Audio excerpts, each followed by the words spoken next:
And whenever you're ready, Joe. All right. Treacher's Teacher, Season 1, Episode 4, The Trial, written by Joel and Valerie Reeves. Fade in, interior Ted's office, day. Ted stands up from his desk, a vintage Viewmaster pressed to his face as he walks slowly toward a window, opening blind to let in natural light. That's better. Interior Viewmaster, Ted's point of view. Ted sees Scar sitting atop ledge. Pain is marching past him below. Clicking noise. Scene inside Viewmaster changes. The picture is now of the three smiling hyenas, red smoke rising around them menacingly. There they are, Shenzi, Bonsai, and Ed, Scar's top employees. Man, I wish my employees were that dedicated. Interior office, moments later. He continues clicking through slides, fascinated. Interior, Viewmaster, Ted's point of view. Ted pauses at slides showing Simba and Mufasa looking up at stars together warmly. This is so hypocritical. He's portrayed to be such a great father, but he treats his own brother like garbage. If he was half the king he's supposed to be, he would have given Scar a fair trial. A knock at the door interrupts his fantasy. Chanel enters. She sees Ted quickly stash Viewmaster inside desk drawer. She studies him, curious. What's that? Ted? What's what? Chanel continues ignoring him. Mark is wondering if you've had a chance to give any more thought to the situation with Fritz. Ted stares at her confused. Fritz. Oh, yes, the whole cleaning thing. He said he'll get to the guidance office when he gets to it. Whatever that means. Tell Mark not to hold his breath, though. Fritzy hasn't cleaned up the coffee stain on my carpet, the one I told him about on my first day here back in 2007. Oh, Ted, it's so cute when you get confused. Mark was actually wondering if you talked to Fritz about his missing stuff. Oh, right, Mark's Harry Potter wand. I completely forgot. Just tell him I'm working on it. Chanel, flirtatious, turns to leave room. Anything for you, my woodsome man? Thanks. Chanel leaves. Ted puts head in hands. Woodsman? I wish I was hunting right now instead of having to play cops and robbers with my staff. That's the nice thing about hunting. No time is wasted on chit-chat. You both know what you're there for and what your roles are. The only question, who will live to see another day? The hunter or the hunted? Why can't my job be more like that? Then Ted turns to Moosehead, seeking advice. What do you think, Moose? How should I handle this Fritz situation? You must have seen something go on. I really wish I could use you as a witness. You would probably solve this whole thing in a heartbeat. Ted turns back to desk, overwhelmed. His eyes fall on plastic toy version of Scar sitting next to his computer. Ted looks at toy, then back up at the Moosehead, thinking. What's that, Moose? I should give Fritz a fair trial? The kind Scar never got? Ted rubs his chin, thinking. You know, that might actually work. Great idea, Moose. I knew you were something special the day I mounted your head on my wall, and here they thought you were creepy. Well, we'll show them, won't we, Moose? Ted kisses Moose, grateful. Moose, we're going to solve this dilemma after all. Phone rings. Hello. Oh, Dakota, it's so nice to hear from you. Really? Because you've been ignoring my calls for a week and a half. I saw your phone down at the edge of the pond in the park. I know it was yours because your name and phone number were written on the back of the case in bold letters. Well, I've been on a hunting trip and I lost my phone. I was wondering where it went. I just figured a raccoon carried it off. Very curious creatures, you know. So you were hunting in the park downtown where the children's playground and tennis courts are? Because that's the pond your phone was in. Raccoons, I'm telling you, it's surprising what they can do. Interesting. Anyway, I was trying to get a hold of you to tell you about school reopening. Oh, that's all? I'm glad you're not calling about the bowling assembly. Bowling assembly?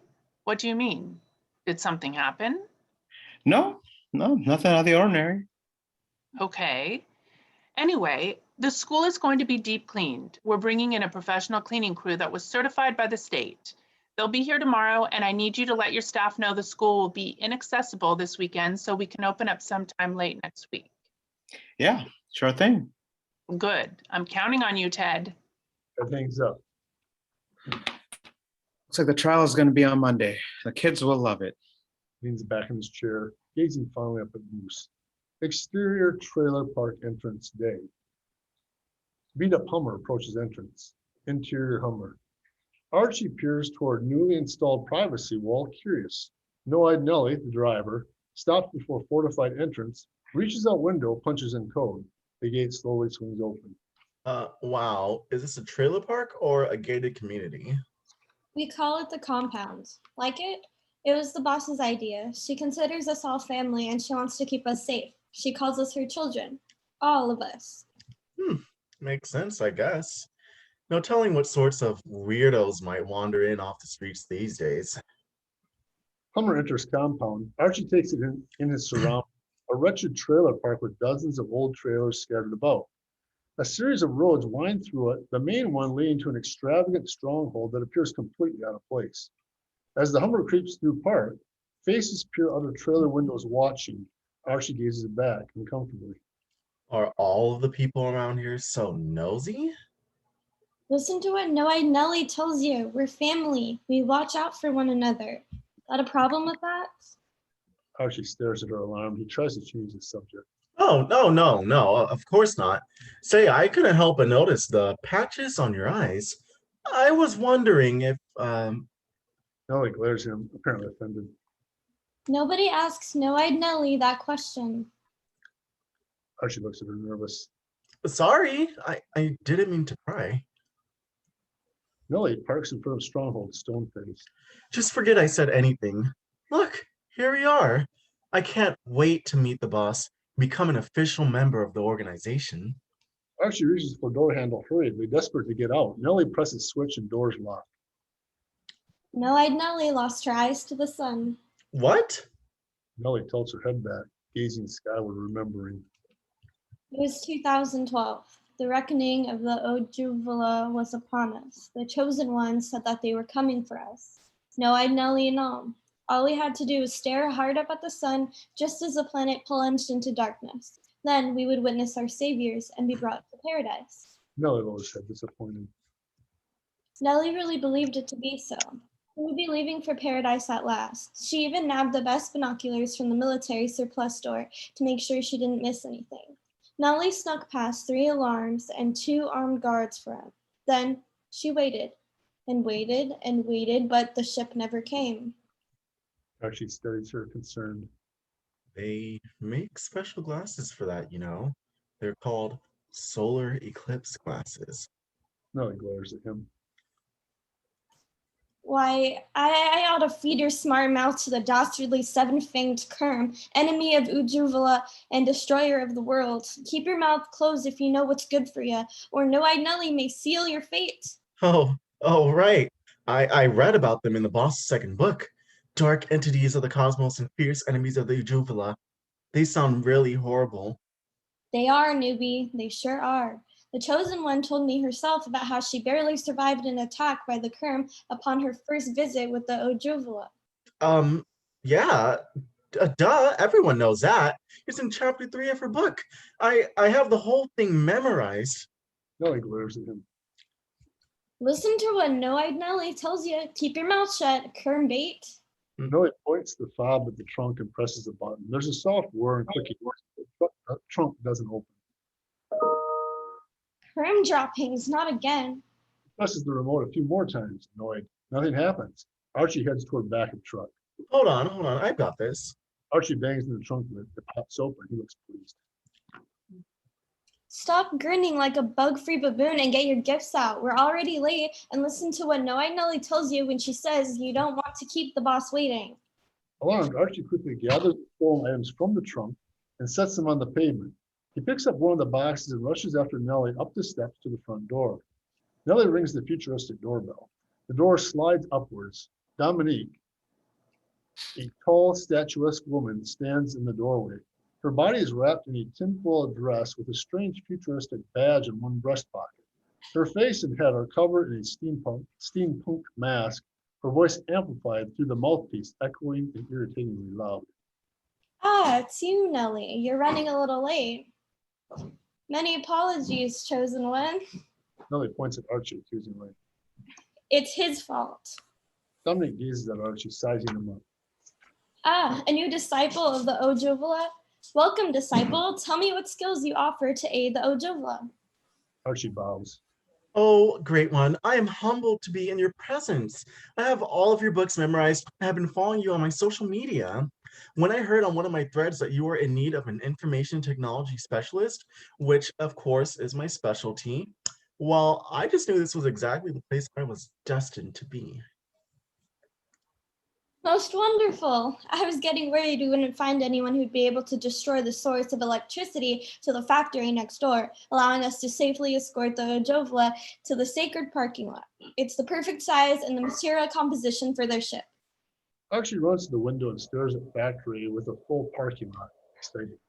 Now, just to make absolutely sure we're on the same page, Chosen One, you want me to disable the power grid in the factory. The workers will be sent home, emptying the parking lot of vehicles for a time, and freeing up the space for the landing of the alien vessel and her crew. Dominic looks impressed. She pinches Archie's cheek. Precisely. Oh, yes, he's a clever one, isn't he? You must have made your mother very proud. Well, sadly, I wouldn't know. My mother abandoned me when I was just a baby. I was left on a stranger's doorstep, and Blah, blah, blah. Listen to what Noe Nelly tells you. Don't bore the chosen one with your pitiful tales. She has no time for such matters. Archie glances in the direction of a small pony wrapped in tinfoil standing in one corner, eating from a bale of hay. a pony? Are the Ujuvula in need of animals on the moon's dark side to harvest their lunar spice? I know lunar spice is central to the economy. Actually, that is Godaponis Carivis. Second in line to me, the chosen one. The Ojovla picked her themselves. Nelly is third in command. Archie really eyes the pony jealous. We shall be seeing about that. What's that, Nelly? Oh, nothing, chosen one. Dominic nods at the box in Archie's arms. That looks very heavy. Does the box contain your gifts? Oh, absolutely. I think you'll be very impressed. Our smoocher. Dominic claps her hands. Son of the Ojuvla, I summon you here. Nothing happens. Roger? Edward? Two men suddenly appear, dressed in futuristic attire, similar to Dominique's. They carry ray guns and look strangely subdued. Take the new disciple upstairs and get him a uniform. We want him to be presentable for the arrival of our celestial liberators this evening. Excited, Archie picks up the box. Do I get a cool gun like Roger and Edward? I'd love to show it off to the guys back at work. The principal is actually a big game hunter. Listen to what Nelly tells you. Rickies don't get ray guns. Disappointed, Archie follows the two disciples up a flight of stairs, disappearing from view. Dominique, wiping away a tear, turns to Nellie.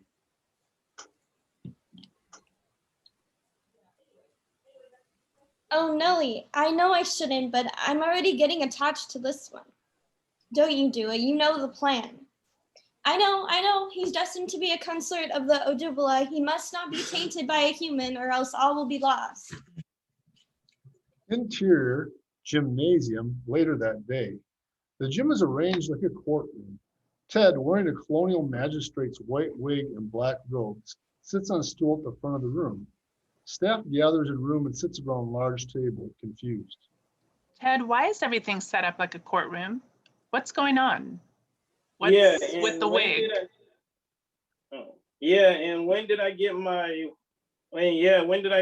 prize for having the top score on your video game? I want my prize, Ted. Actually, Dave beat you out by a half point. Henry glares at Dave. Dave slouches in the seat, uncomfortable. Anyways, we'll be getting to all that in a minute. First, I'll tell you all what's going on. You see, there's been a case of robbery at our school, and as a lead buck, I have to protect the herd from this threat. However, I also wanted to abide by my civic duty and make sure a free and fair trial was held. After all, everyone is guilty until proven innocent. This is America, after all, not some backwards nation with a dictator. You mean innocent until proven guilty, right? Okay, Angie, nobody likes a know-it-all. They knew what I meant. Teacher shifted in the chairs, nervous. Look, Ted, this is a little strong, don't you think? I mean, Ross and I have our fun, but I don't think. You and Ross? What do you and Ross have to do with Fritz stealing Mark's Harry Potter stick? Lester wiped sweat off forehead. Oh, right. Sorry, Ted. I must have forgotten about that. Busy day, you know. Anyways, I wanted to make sure this trial was up to code, and Fritz and Mark had nobody but the best to represent them. Therefore, to weed out the fawns from the bucks, I had everyone play the game in my office to decide who among us had the smarts and skills it takes to be an attorney. You base people's ability to reason and answer difficult questions off of a video game? Of course, games take skills and are full of important life lessons. Anyway, based off my results, Dave and Henry are to be our attorneys. Yes. But since Dave got the highest score, he gets to decide whether or not to be the prosecutor or the defense. What? That's the stupidest thing I've ever heard. Everyone knows I should be the prosecutor. I'm always the prosecutor, always prosecuting people. What has Dave done to prove himself? He's not even a full-fledged teacher yet. In fact, he's not even going to be here all year. Yes, he is. Okay. I'll be defense. Jeez. Henry settles back in the chair, pleased. That's what I thought. Okay, now that we have our attorneys, let's get started. On one side of the ring, we have Mark and Henry, who are seeking compensation for the theft of some magic items. In the other, we have Fritz and Dave trying to defend their honor and prove their innocence. Who will walk away champion and who will get the chair? Fritz starts to cry. I didn't do it, Ted. I didn't. Henry stands up. Ted, That will be your honor to you, defense. okay, Your Honor, can you please not make this like a big time wrestling match? You're upsetting my client. Innocent until proven guilty, remember? Tell your client to grow a pair. Your Honor, innocent until proven guilty. Fine, order in the court. Everyone stares at Ted confused. Your Honor, my client has suffered an unimaginable loss. His most prized possessions, a crystal skull, a healing wand, and a chumpy figure, all gifts of the Maggie, gone, vanished into thin air. Who, might I ask, would have the ability to do such a thing? Who carries the keys to every room in the school? Henry approaches Fritz at opposite table, ecstatic. Accused, let me see your keys. Fritz crosses arms, angry. No, you can't have them. They're mine. Let me see them, Fritz. Never. Henry lunges at Fritz. Give me the evidence, damn it. This is obstruction of justice. Fritz wails as he and Henry wrestle. Dave stands up, alarmed. No, bad Henry. Bad. Your Honor, do something. The prosecutor is attacking my client. Ted watches Fritz and Henry horrified. He takes off his wig and throws it in the gavel to Mark, then dives into the podium. Here, you be the judge. It was your stuff that was stolen anyway. I can't solve your problems for you. Mark lays wig and gavel on table, then strolls up the podium, calm. Now, friends. No need to be uncivil. Friend Henry, please don't attack friend Fritz like that. Let's all sit down and talk this out. Henry lets go of Fritz. Fritz wipes his face and hides behind Dave, scared. Henry storms back over to his table. I'll get my evidence from you, Fritz. You just wait. Those keys will be mine and you can't stop me. Fritz whimpering. Friend Henry, no need to be so angry with friend Fritz. Oh, yes, there is. The idiot won't hand over the evidence. What is intelligence? Is a grizzly bear smarter than the wolf because it knows how to hunt for fish? Is a bobcat smarter than the grizzly bear because it knows how to climb a tree? Intelligence is in the eye of the beholder, friend Henry. You may have the perfect skills and knowledge to be a theater teacher. Actor. What was that, friend Henry? I'm an actor. I just haven't been discovered yet. Of course, friend Henry. Always follow your dreams, for they will lead you to your grail. Anyway, did you try using the magic words with friend Fritz? Magic words? Yes, like please. Why should I? I'm the prosecuting attorney and he's the dumb convict. He has no rights. I have all the power. Friend Henry, the mighty eagle could not survive without the lowly fly. We are all one in the circle of life. Ted peeks out from behind the podium. Just like Mufasa said. Try it, friend Henry. Okay, fine, Fritz. I please see the evidence. No. See obstruction of justice. Friend Fritz, why won't you let friend Henry see your keys? I didn't do it. I have evidence. Don't worry, friend Fritz. We will make sure to see your evidence. Everything is important in a fair trial, but friend Henry's role is also important. After all, friend Fritz, what is life without balance? Yin and yang need each other to survive. Without evil, there is no good. Without darkness, no light. Without the bits, there are no pieces. Hey, Mark, I'll let Henry have his turn, then I'll take mine. That's the spirit, friend Fritz. Fritz hands his keys to Henry. Henry snatches them off, excited. With this evidence, I will definitely prove my point and win the case. After all, I never lose. See, here, people of the court, the keys to every room in the school. Fritz leans over and whispers to Dave. Dave guesses, shocked.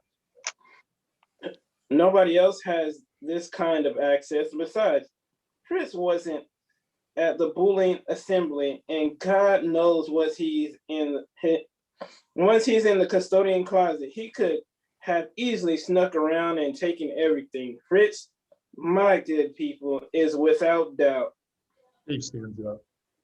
I would like to call a witness.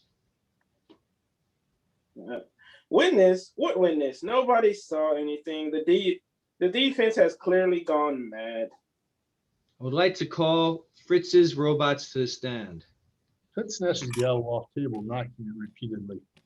You people are getting way too out of hand. Let's take a 1-hour recess for lunch. Your Honor, we just ate. I have important evidence that needs to be brought to light. Don't tell me what to do, Dave. I'm the judge, and this is my courtroom, just like Judge Judy. People begin leaving. Hold on. The jury can't go anywhere. You're being sequestered. You can't leave this room. The jurors glare at him. You've got to be kidding. I just phoned in an order for a platter of chicken donut sandwiches. Everyone was told to surrender their electronic devices prior to this hearing. It's the law. Really?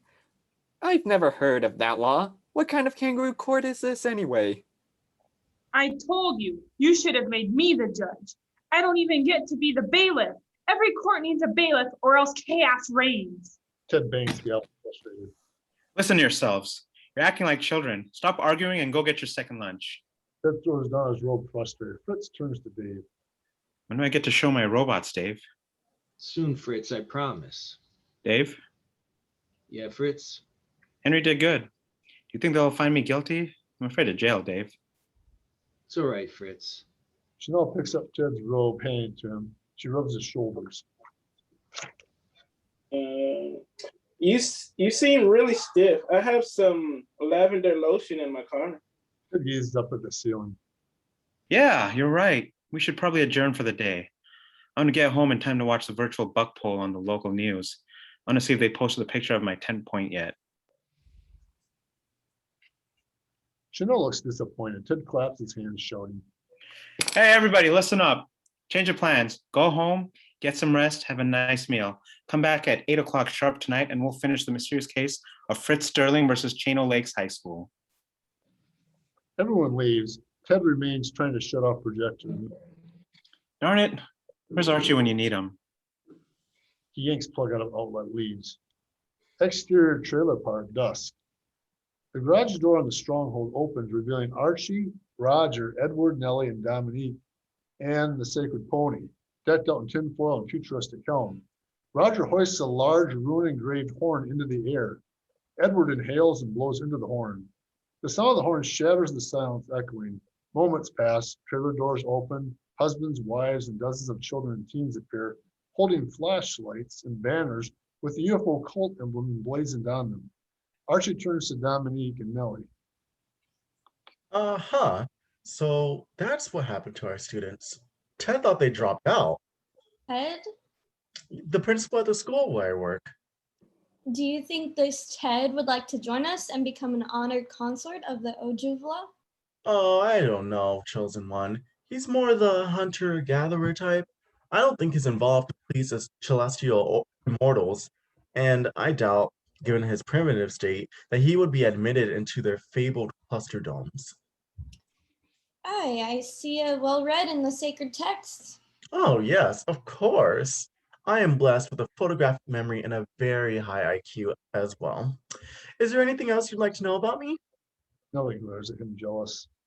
Hmm. Interior gymnasium later. The trial is set to resume. The teachers stand around the table gabbing. They sit. Ted dons his robe and wig and bangs gavel. Fritz sits down near Ted. Ted goes to the front of the room. Hear ye, order in the court. He turns to Cheryl at table, annoyed. What's he going on about? It seems pretty orderly in here to me already. He doesn't even understand the meaning of the word. If I were the judge, like I requested, we really would have order in this court. But apparently, Ted doesn't believe in capital punishment. What do you mean? What do you think I mean? We fire the guy. Well, I think Ted's just trying to be fair. Fair? Fair? I'm talking about anarchy. What we need is law and order.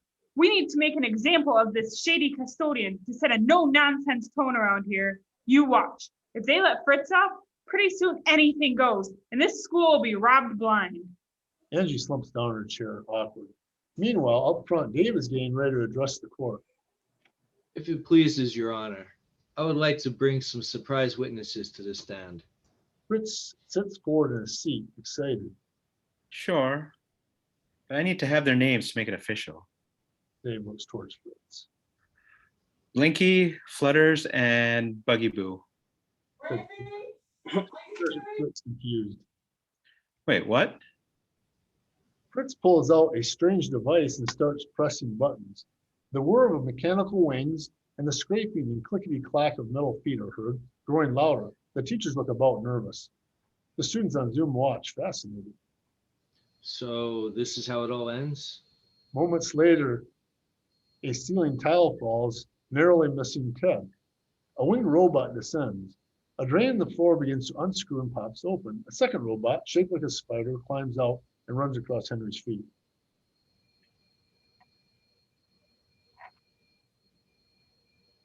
God almighty, what is that thing? A third robot, covered in strange, mismatching eyes, scurries out from under the bleachers, hopping under Fritz's lap. Fritz strokes it as he would a favorite pet. The other two robots hover near Fritz. Blinky, Flutters, Buggy Boo. My bestest friends. Henry rushes to the front of the room, outraged. He stabs his finger at Fritz. I object. Oh, I object. This sick, twisted man and his mentions monstrosities are making a mockery of this court. The courtroom erupts with shouts of hang him and give him the chair. Ted bangs his gavel. Don't you ever call my courtroom a mockery. Just because we're in a high school gym, that doesn't make it any less official.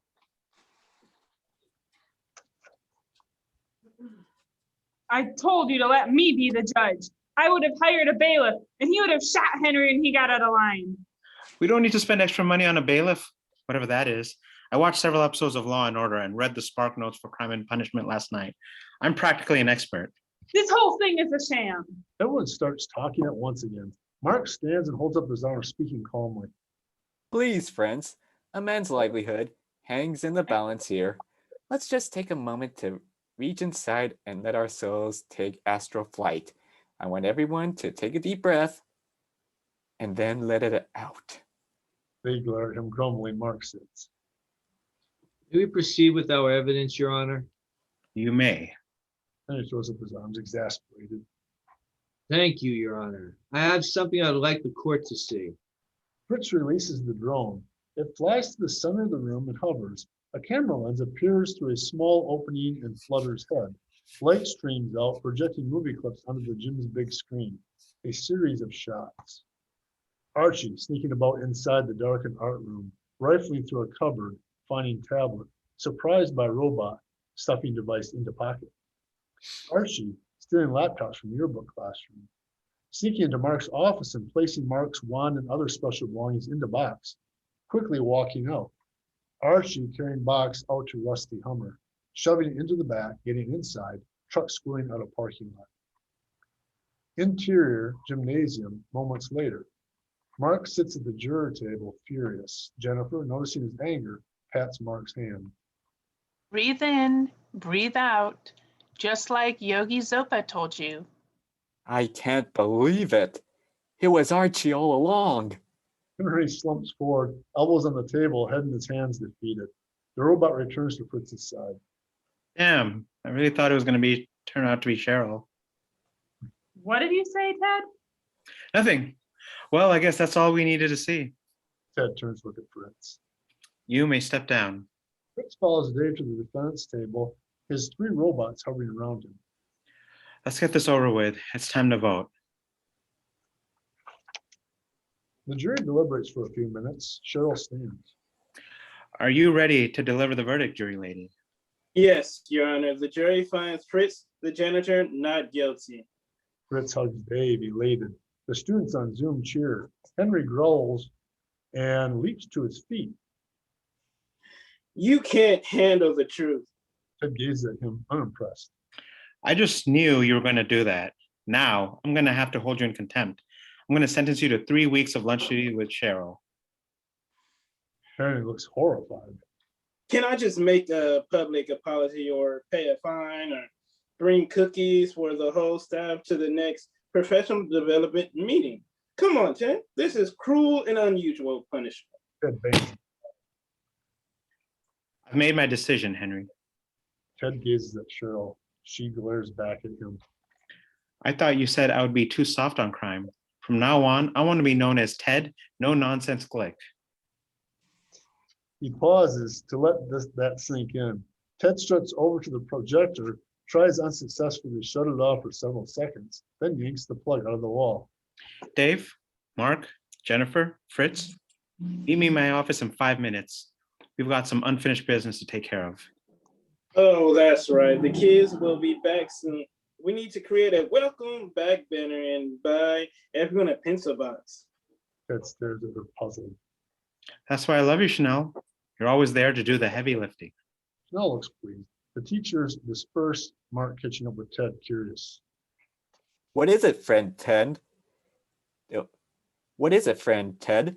Do you want me to put together another quick virtual bullying assembly or channel some positive energy into the cafeteria where the students return?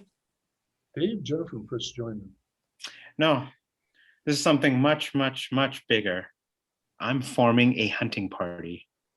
Oh, no offense, friend Ted, but I generally abstain from. Jennifer was horrified. Ted waves him off. We're going after Archie. We're going to bring him to justice. And Mark, we're going to get your wand and all of your other weird magical stuff back. Mark hugs Ted, delighted. Thanks, but I'm not a tree. Mark fully releases him. Thanks, Ted. I am proud to join you on this journey. It should be most enlightening. So where's Archie exactly? Ted slaps forehead. Oh, right, of course. Gazes at the other expectantly. That's a really good question, Dave. So who here knows Archie's whereabouts?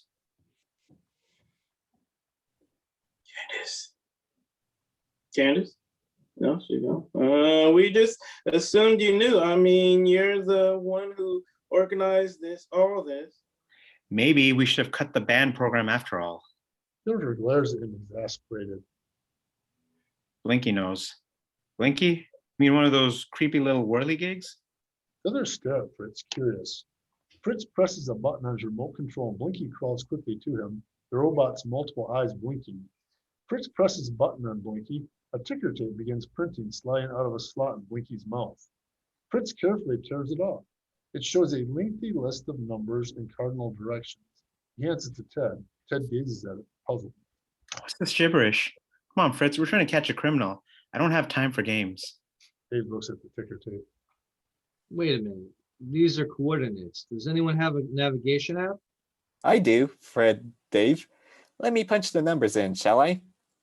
Mark punches in numbers. A moment or two passes. He stares at phone, surprised. Future side of the Ujovia Embassy on the corner between Pizza Hut and Rite Aid. That's the old trailer park. Claps his hands, excited. Well, gang, looks like we have a mystery on our hands. I got dibs on Freddy. Ted pulls out phone. I'll just give Chanel a quick call. She can hold down the fort while I'm away. He punches in number. Interior Ted's office, moments later. A female mouth appears talking to the phone. Hey, Ted. Sure, I got you covered. Anything for you.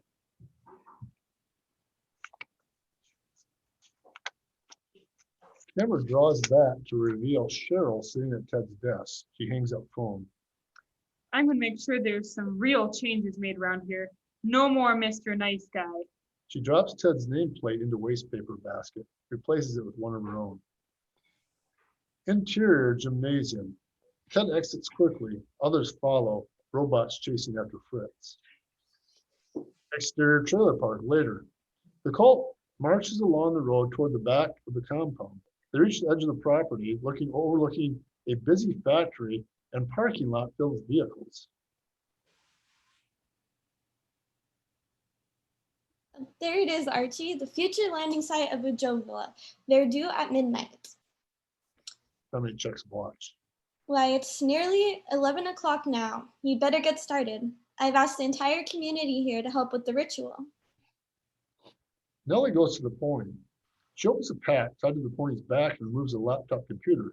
She hands it to Archie. Archie begins typing on the keyboard, concentrating. The others begin to chant.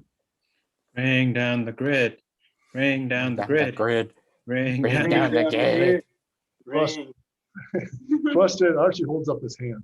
Please, I'm trying to concentrate. The voices stop. Several cult members glare at him, whispering. Who does he think he is? I bet he's related to Dominique. If you ask me, this whole thing stinks of nepotism. I'm telling you, I'm just about ready to resign and join one of those online Armageddon cults. I hear they're way more fun anyway. Archie continues to work. Moments pass. Suddenly the factory goes dark and silent. A few more moments pass. Workers appear, exiting the factory. They get into their cars and drive away. Within minutes, the whole parking lot is empty. Splendid work, Archie. The way has been cleared for the arrival of the Ujovia Celestial Mothership. The pony whinnies excited. No-eyed Nellie never gets any of the credit, but just you wait. Nellie's time is coming. There's a soft rustling noise. A short distance away, Ted, Mark, Fritz, Jennifer, and Fritz's robots peer through the foliage of a large hedge, spying on the cult. Insert title card, to be continued. Fade out. All right, guys. Good stuff. Good job. Good teamwork there. Yes. Special Sorry thanks about to- that line drop. I had to take that call and I thought that I didn't have any more lines. So I was like, all right, Sorry, myself good on job. mute. And I'm like, what? Where is it? Anyway. Sorry. Cool. Yes. We made it work. We got it done today. Yeah, special thanks for the writers that come in there. So good job, guys. Okay, somebody left. Okay. All right. They keep dropping out today, one by one.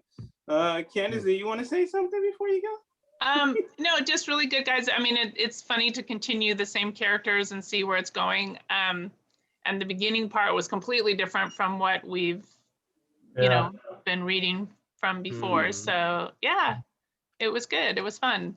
So thank you. I actually have to head out, but I will see you guys probably soon. All right. Talk to you later. Bye-bye. Yes. Take it easy. I have to get going too, but I like the court idea. It's interesting to have the characters play around in a court. Oh no, she's Kangaroo court. It's a cool idea. Say hi to Ken for me. I will. See you guys later. All right. I'm gonna get going too. Thank you so much for the script and reading. good job, guys. All right, good. Thank you. Thanks for coming. I will stay. Okay. Um, Sorry, I Um, don't know how to work these AirPods that I just got. That's why I kept going in and out, but I can hear you now. Continue. So the 3 people remain, 4 people if you count me.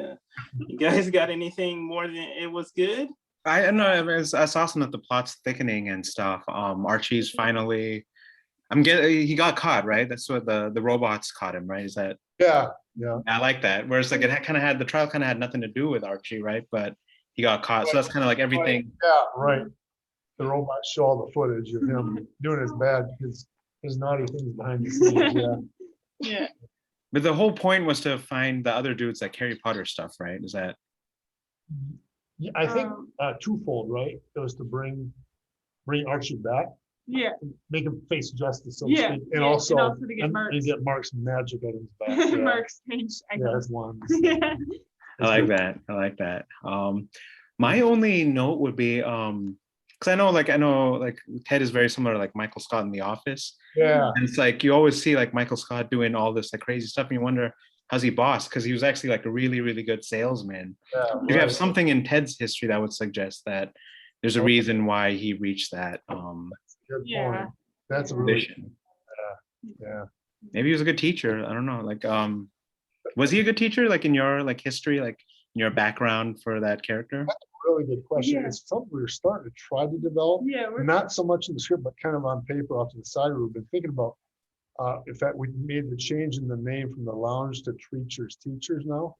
And Ted is the third. He's the third in the line of 3 Ted Treachers. So his grandfather and his father were both outstanding people for one reason or another. One was a World War II hero, grandfather was. And the father was a standout athlete at the school. And but Okay. Ted so Ted has kind of come on their coattails into this job. He's another Ted Treacher, so they're going to give him the benefit of the doubt. It's kind of how he got into the position. I like that. I like that. We haven't developed it too much yet, but we're kind of working on that. So he didn't necessarily earn it 100%. Yeah. What? Yeah. Right. Didn't earn 100%. I think that's a really good point, though. To work on that. I mean, somebody's not going to be put into a position like that unless they have something going for them. So it can't be a total flop. Yeah. Yeah.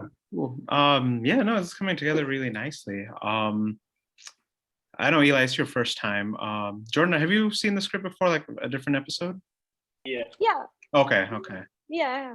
Yeah. So cool. I think they're all very like there's no parts like a lot of scripts even that we read, it's like there's some parts where it's too dragged on or not necessary, and I think the things that we've read from you guys are all very, everything needs to be there. It's like it flows very nicely. There's not any extra like unneeded stuff, so it's always good. That's good to hear. Wow. Yeah, for sure. Yeah. For sure. Definitely agree with that. By the way, You got anything? Well, not really. Then again, this is my first time looking as an into actor this here, series. right? Yeah. You were good as Mark. You were actually really good at. I could totally Yeah. get that whole like friend, like calling everyone by friend and stuff. Kind of creepy. Yeah. Definitely a different feel to actually be a part of it than just listening to it. So Yeah, for sure. Yeah, Eli is a writer too. So this is Yeah. Yes. Boy, when you as a writer, man, you really see the errors just stand out glaringly to you. Yeah. I mean, even outside like the names, just little things like the names being misspelled, or there's something else Randy pointed out too, and I can't remember what it was. Oh, the auto, or we didn't quite get. it's just a few names. Yeah. Just But- minor things. Yeah, we forgot to change the name of the school, for Mhm. example. Mhm. It's, okay. what was the original? Oh, we had Chino Lake School or something. Yeah, It's now Treacher. It's Treacher Everything's High named School. after. Yeah. Chains of Link. That was in the Those Yeah, I are don't know if you guys small noticed stuff. Those are small. And that's why the table read helps. Yeah. Those are really small things. Yeah. Easily fixable. And again, the little things, I think somebody pointed out last time, and it still holds true. I noticed it in the scripts. It's just the over directing to the actors at Yeah, times. Instead of just sometimes putting that. a single word there below the name for kind of what the emotion might be. It's almost like Mm. it does this, or Ted doesn't I mean, Ted could express it differently than the way we Yeah. All writers are guilty of that. That's overwrite. Yeah. yeah. That's I wouldn't even worry about that. I mean, if the actor really feels connected, they'll either make their own choice or they won't. So you can keep doing that. It doesn't necessarily hurt it. And it gives options too, because like it helped with me. Like there's certain things that you were saying like that Ted would do. I think I just know that it helped. Maybe if not in this script, like it does help though. Like if I'm not sure how to say the line or something, like it helps having a note there. So I personally like it. One thing. Sorry. Go ahead, man. One thing I noticed, like when we were reading, I think there's like a weird time thing in here, because Ted, like he said, "Oh, we're gonna adjourn for the day. I'm gonna go and watch the buck pull," and then like there's the cult scene, and then all of a sudden they're back in the gymnasium doing the court thing. The time. And I was like, oh it's crap, strange. yeah, like they. The logistics. Yeah. Yeah. It's funny you say that because I was watching something and what was I watching? I was watching like Star Wars or something like that. And it's like, I don't know if you've seen The Last Jedi, but Kylo Ren brings Rey to see the Emperor guy or whatever, or Snoke. They cut to something else, and then they cut to Rey getting her handcuffs. Something like in that 20 minutes, what happened in that room? Like, was she just standing there with her handcuffs? All that other. So that bothered me. I'm like, can you at least like pretend something happened off screen? I don't know. Like, you guys get what I'm saying, right? Like, Yeah. Move the story along. Yeah. That's just a account for everything. I hate it when they do that. It's something that should happen just like that. It's like 20 minutes later it happens. Like, I'll be noticing stuff like that too. When it doesn't really move along well. Yeah. Right. That just means the writer wasn't paying attention. Like they have the money, like at least in Star Wars, it looks beautiful, like the way it's shot and production, but the writing is not good in the newer movies. That's the weakest part, I think. Even the actors are fine. I mean, the cast good actors, but ultimately you need a good script. So that's what starts. Yeah. So, I've got a question for you guys. I think this one thing we have inside the script might just be a Michigan thing. I don't know if it makes any sense to anybody else. We have reference to a virtual buck pool. Does that mean anything to anybody when they hear that? I thought of it as like a hunting like show or something. Is that what it was? Yeah. That's what I took it as. Yeah.